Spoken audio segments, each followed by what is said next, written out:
Bonjour à toutes et à tous. Cette vidéo vient faire le bilan de la dernière activité sur la conquête et l'exploitation de ce que l'on a appelé le Nouveau Monde.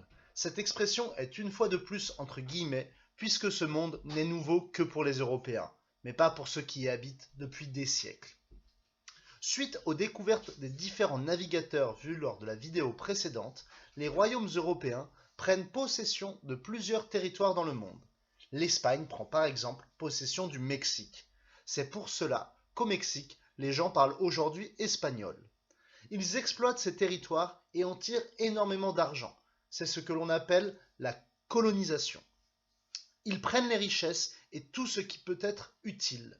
Ils vont même jusqu'à considérer les autochtones, c'est-à-dire ceux qui habitent sur ce territoire avant l'arrivée des Européens, comme des esclaves. Vous pouviez voir cela sur le document 2. À cette époque, les Européens débattent si oui ou non les Indiens d'Amérique ont une âme. Ils les considèrent comme de simples esclaves, voire même comme des sous-humains. Il y avait un véritable mépris pour les Indiens d'Amérique, vus comme des sous-hommes. Les Européens exercent une véritable domination sur eux. Tout cela est bien raconté dans un livre qui s'intitule La controverse de Valladolid. Ce livre a également été adapté en film qui est disponible en intégralité sur YouTube. Il est un peu daté, mais je vous ai mis le lien de ce film sur Pronote.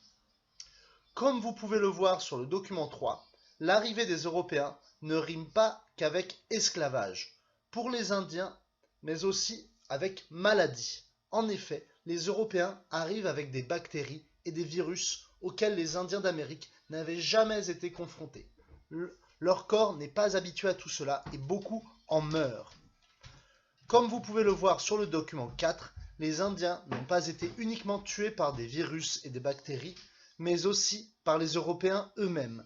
Afin de prendre possession des richesses et du territoire, les Européens ont utilisé les armes. Étant mieux armés que les Indiens autochtones, ils ont pu en tuer beaucoup. Cela se traduit par énormément de morts. Vous pouvez constater cela sur le document 5. Une personne sur ce schéma représente 1 million d'Aztèques. Les Aztèques sont un peuple autochtone du Mexique. Avant la colonisation, ils étaient 25 millions. Et après, au début du XVIIe siècle, ils ne sont plus que 1 million.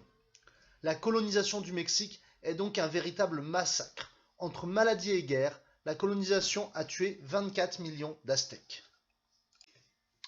Une chose très importante que vous devez bien comprendre, c'est qu'avec ces nouvelles découvertes et avec la colonisation, le centre du commerce mondial change. Avant, et comme nous l'avons vu dans l'introduction, il était centré sur la mer Méditerranée. Mais petit à petit, le monde s'agrandit et l'océan Atlantique devient le lieu de tous les échanges. C'est ce que vous pouvez remarquer sur la carte que je vous mets en fond de vidéo. Les Portugais et les Espagnols, qui sont les deux royaumes qui ont le plus colonisé à cette époque, ont mis en place des routes commerciales d'or et de tissus et d'épices à travers l'ensemble du globe. C'est un des aspects qui nous fait dire que l'on change de période. Le Moyen-Âge était centré sur la mer Méditerranée, et là, cette mer n'est plus le centre du commerce. Avec les nouvelles découvertes et la colonisation, les échanges commerciaux à travers le monde se multiplient, tout comme les voyages de personnes. C'est le début de ce que l'on appelle aujourd'hui la mondialisation. Retenez bien ce terme, c'est la notion centrale de votre programme de 4e en géographie. C'est même le premier mot que vous définirez avec votre professeur l'année prochaine. La mondialisation, c'est le fait que les échanges de marchandises, d'argent, d'informations ou même de personnes se fassent dans le monde entier et de plus en plus. Pour résumer, le passage du Moyen-Âge à la période moderne, c'est le passage d'un monde dont le centre du commerce est la Méditerranée à un monde qui s'agrandit, dont le centre du commerce se tourne davantage vers l'océan Atlantique. Bien évidemment, il y a d'autres choses qui changent entre le Moyen-Âge et l'époque moderne, mais le commerce et la découverte de nouvelles terres est un point central. J'espère que tout cela est bien compris. Je vous souhaite une très bonne journée. Nous ferons très bientôt une nouvelle évaluation sur ce chapitre-là.